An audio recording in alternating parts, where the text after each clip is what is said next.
Ang programang ito ay rated SPG. Striktong patnubay at gabay ng magulang ang kailangan. Maaaring may masiselang tema, lengguwahe, karahasan, sexual, horror o droga na hindi angkop sa mga bata.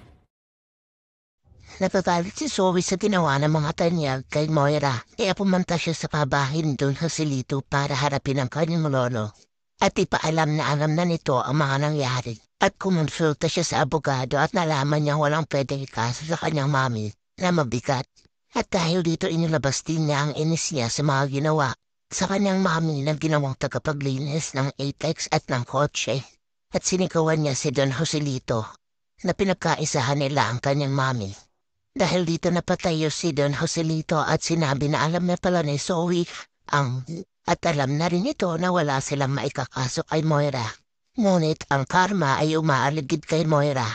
Dahil dito tumaas ang boses ni Zoe at tinanong kay Don Joselito na kaya mo ba matatawag na pinaglinis ng buong Apex si Moira at pinaglinis ng kotse. Hindi ba kahiya-hiya yun?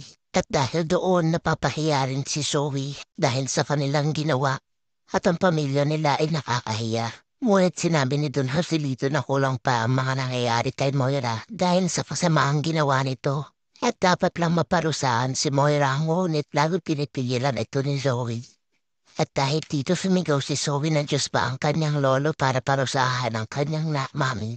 Halos sigaw-sigawan niya na ang kanyang lolo na walang pag-alam na ikinagalit ni Don Joselito. Dahil dito nawala ng amor si Don Joselito kay Zoe at naikumpara si Zoe kay Annalyn. Sinabi pa ni Don Joselito na kahit si Annalyn ay pinapagalitan niya, ngunit hindi niya nakitang sumagot sa kanya si Annalyn ng pabalang na kagaya ng ginagawa ni Zoe ngayon. Kaya napatigil si Zoe sa kanyang pagsigaw. Sinabi ni Don Joselito na parang hindi ka mag-anak. Ang turing ni Zoe sa kanya, hindi man lang siya binigyan ng galang bilang tatay ng kanyang tatay. Maging nakatatanda, kaya na-question din ni Don Joselito ang pagiging magkadugo nila dahil sa ginawa ni Zoe sa kanya. Dahil dito natauhan si Zoe sa kanyang ginawa at humingi siya ng paumanhin sa kanyang lolo. Ngunit wala na siyang magawa. Kahit anong hingi niya ng sorry sa kanyang lolo, ay pinalaya siya nito at pinaalis.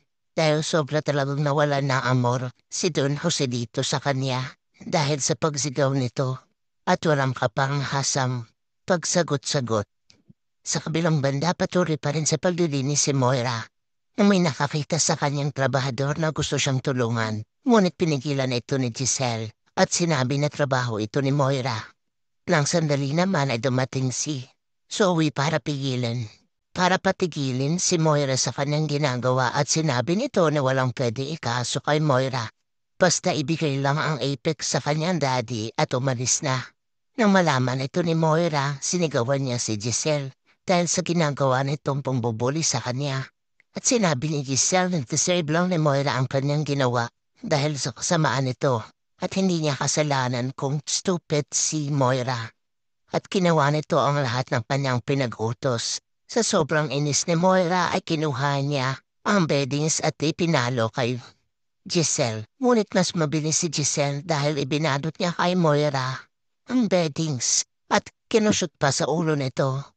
Kaya pagtanggal ni Moira ng beddings, nagulat si Giselle dahil may dumi sa mukha ni Moira at alam niyang dumi ito ng tao, kaya nandiri talaga si Moira dahil sa nangyari at siya ay tumakbo.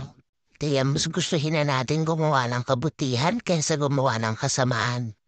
Kung nagustuhan mo ang aking channel, huwag mo kalimutan mag-comment, i-like, i-subscribe, at press mo na rin ang notification bell para lagi kang updated sa aking mga bagong uploaded na video. Thank you and God bless!